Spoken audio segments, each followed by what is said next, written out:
जनाब सदर की बारगाह में यह मुशायरा रख रहा हूँ। श्रद्धेय उदय प्रताप सिंह जी अपनी कविता और अपनी गज़ल और अपने छंद और मुक्तक से आज का हमारा यह मुशायरा शुरू करें। शायरी तो वो पढ़ेंगे, तालियां हम सब बजा के उनका स्वागत करें।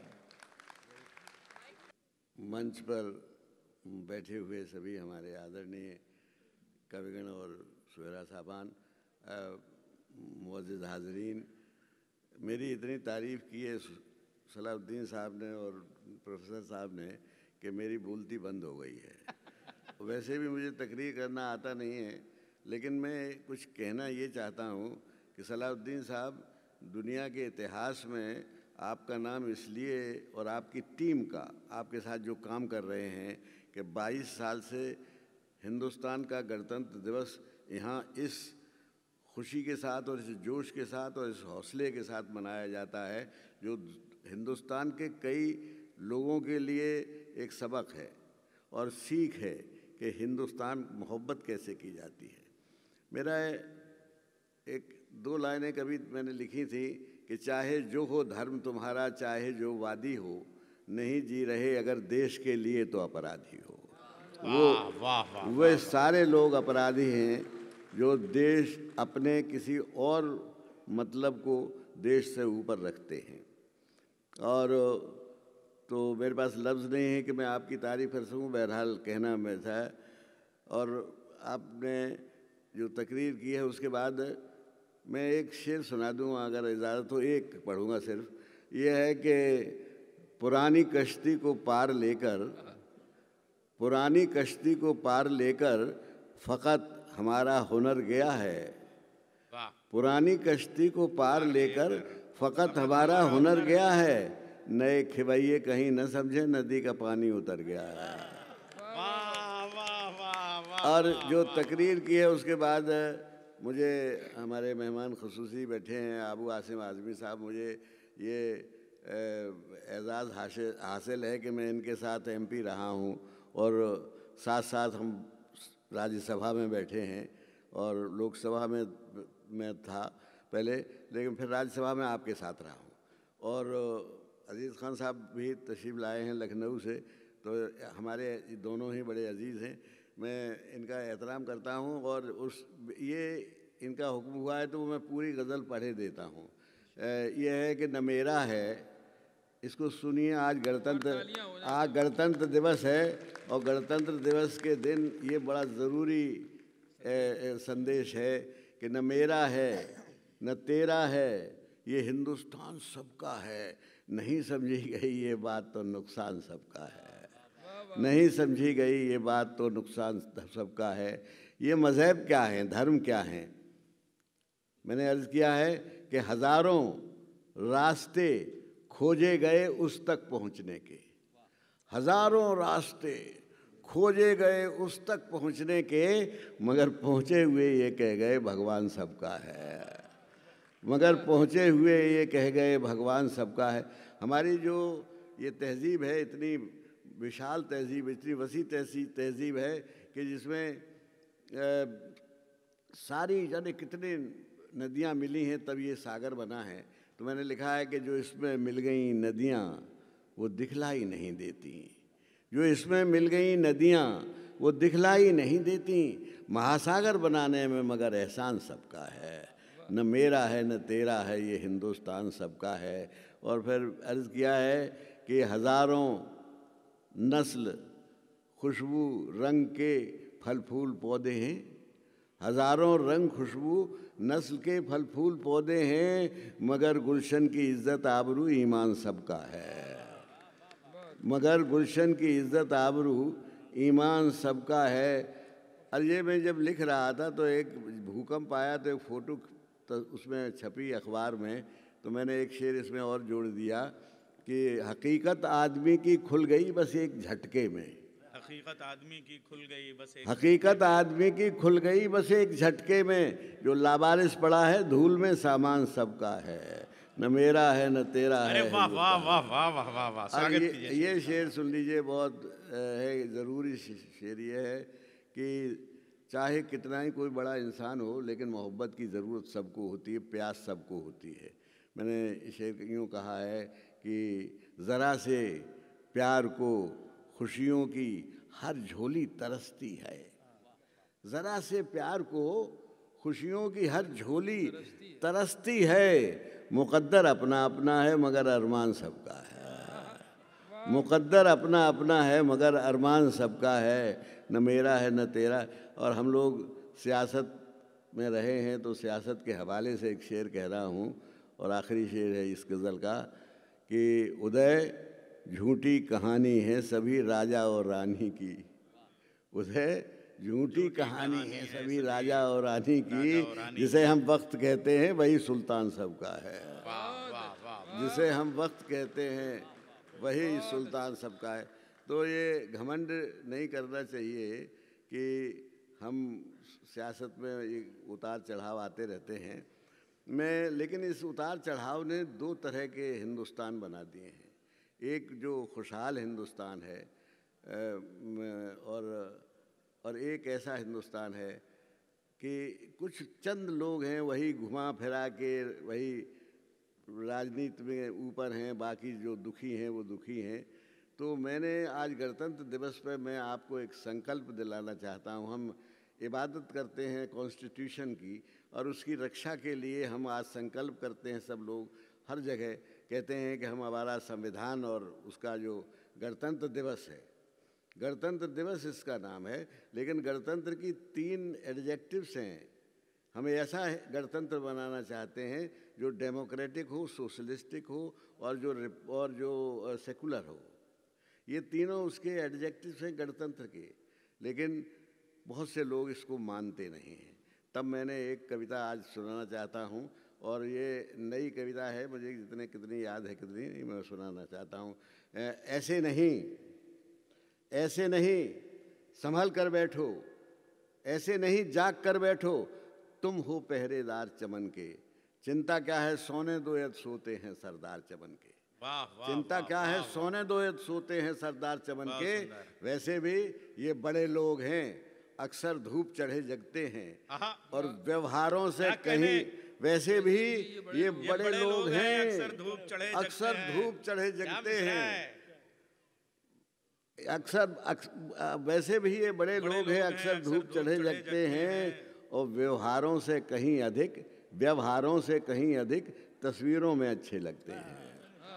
व्यवहारों से कहीं अधिक, व्यवहारों से कहीं अधिक तस्वीरों में अच्छे लगते हैं, तस्वीरों में अच्छे लगते हैं। क्या इस्तिहारे हैं, इनका है इतिहास गवाही। आप रोज देखते होंगे, हम कभी कैमरा लेके नहीं जाते पूजा करने, लेकिन है ये भी करते हैं लोग।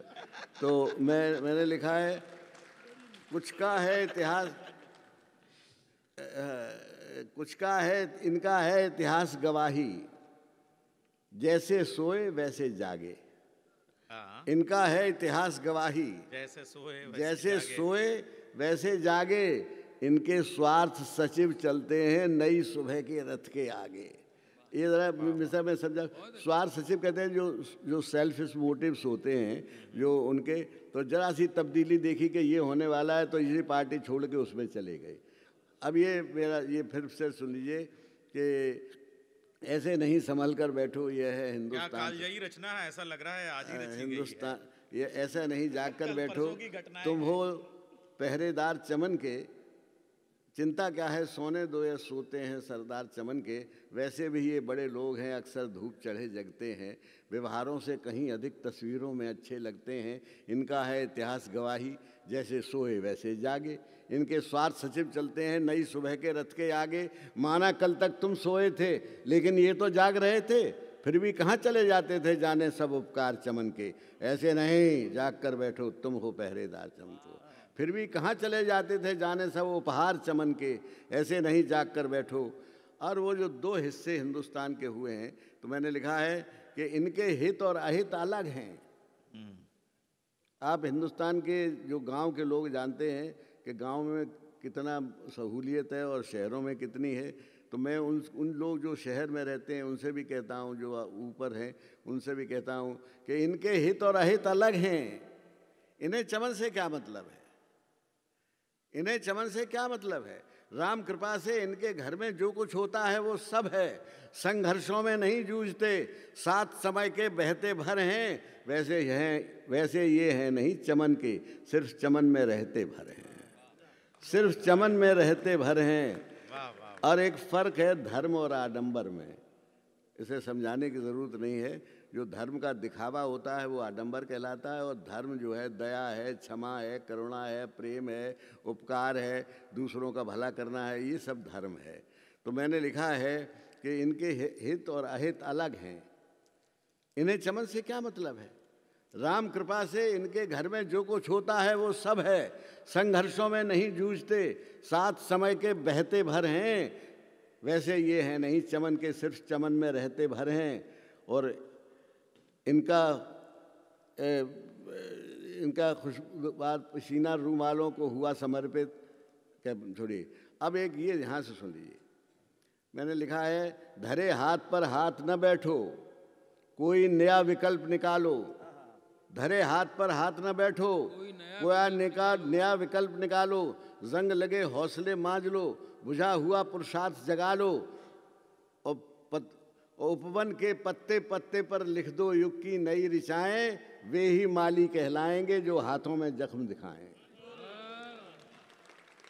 उपवन के पत्ते पत्ते पर लिख दो युग की नई ऋचाएं, वे ही माली कहलाएंगे जो हाथों में जख्म दिखाएं।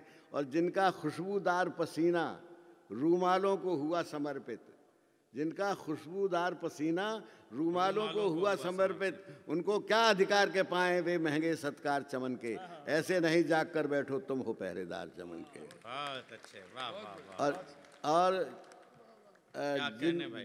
जिनको आदत है सोने की उपवन की अनुकूल हवा में, जिनको आदत है सोने की उपवन की अनुकूल हवा में, उनका अस्त्र शेष भी उड़ जाता है बनकर अक्सर धूल हवा में। उनकी राख भी हवा में उड़ जाती है। अस्त्र शेष कहते हैं हड्डियाँ।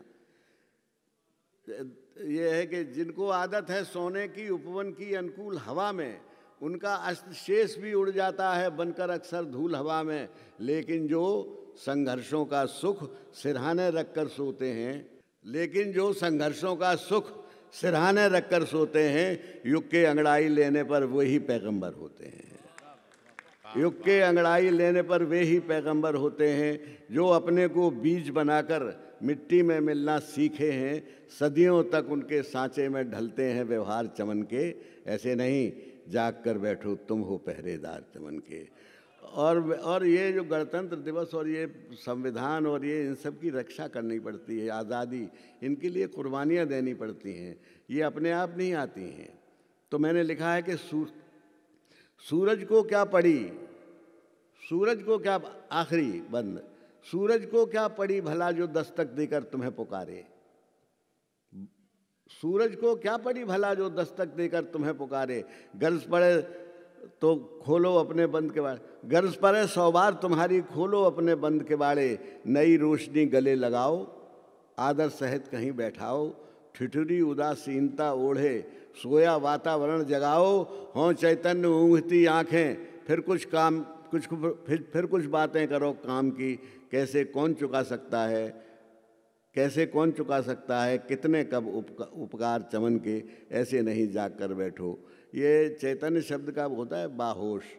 तो ऐसे नहीं जाग कर बैठो तुम हो पहरेदार चमन के।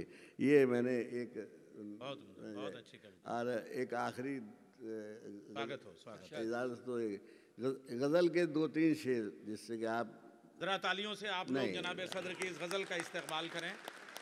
वो उन्होंने अपनी अध्यक्षता का जो बोध है उसका निर्वाह किया और वो फर्ज अदा किया। ये मैंने गणतंत्र दिवस पर मेरा ये मानना है कि जो डेमोक्रेसी है उसमें सरकार जवाबदेह होती है जनता के प्रति, और जवाब उठाने वालों में, सवाल करने वालों में जो प्रेस होती है, जो मीडिया होता है, उसका हाल आपको पता है।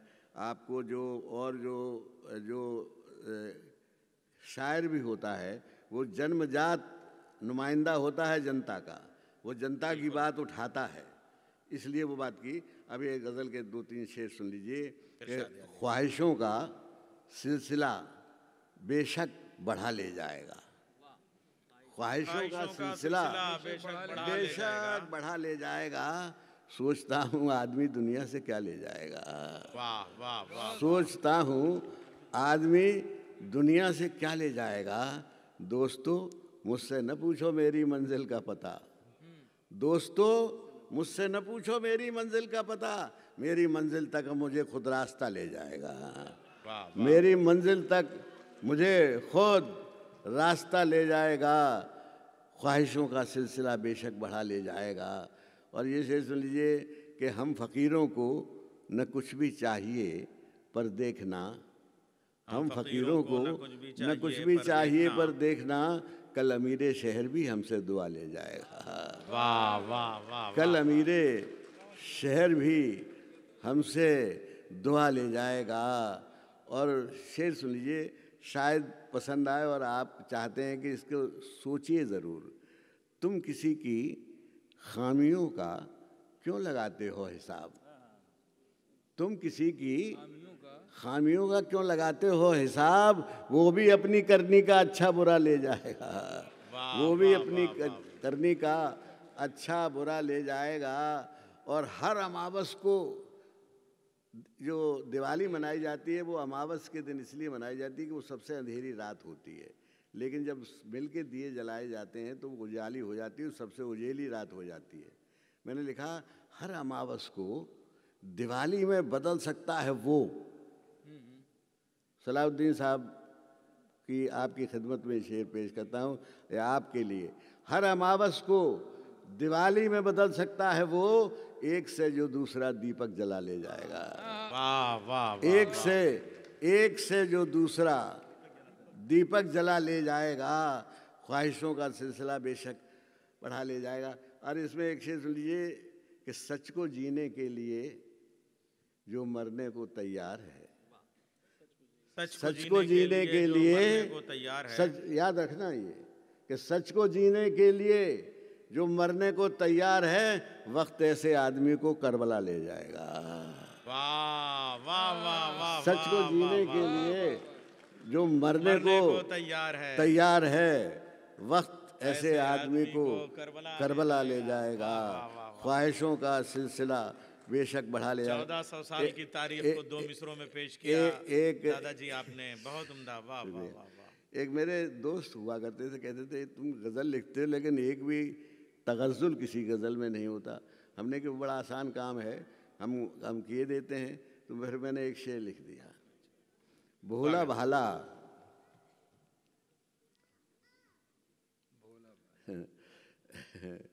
भोला भाला लगता था बिल्कुल फरिश्तों की तरह।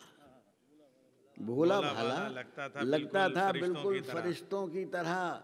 ये कहाँ सोचा था मुझको ही चुरा ले जाएगा। ये कहाँ सोचा था मुझको ही चुरा ले जाएगा। और उसको मुझको खुशफहमी में रखने का उसे कुछ शौक़ है। मुझको खुशफहमी में रखने का उसे कुछ शौक़ है। ख़त नहीं लिखेगा मुझको बस पता ले जाएगा। अच्छा है। अरे वाह वाह वाह। बहुत अच्छा। ख़त नहीं लिखेगा मुझको बस पता ले जाएगा। और हाँ, और हाथ फैलाए उदय। इसमें कुछ और शेर हैं भूल गया हूँ मैं, बहुत अच्छे शेर हैं भूल गया। लेकिन इसका यह आखिरी सुन लीजिए, मेरा मतलब मक्ता सुन लीजिए कि हाथ फैलाए उदय मजबूरियों के सामने। वाह। हाथ फैलाए उदय मजबूरियों के सामने। उससे पहले काफिला अपना बढ़ा ले जाएगा। वाह। ख्वाहिशों का सिलसिला बेशक बढ़ा ले जाएगा। सोचता हूँ आदमी। बहुत बहुत शुक्रिया। बहुत शुक्रिया जनाब सदर। बहुत अच्छा। बहुत ये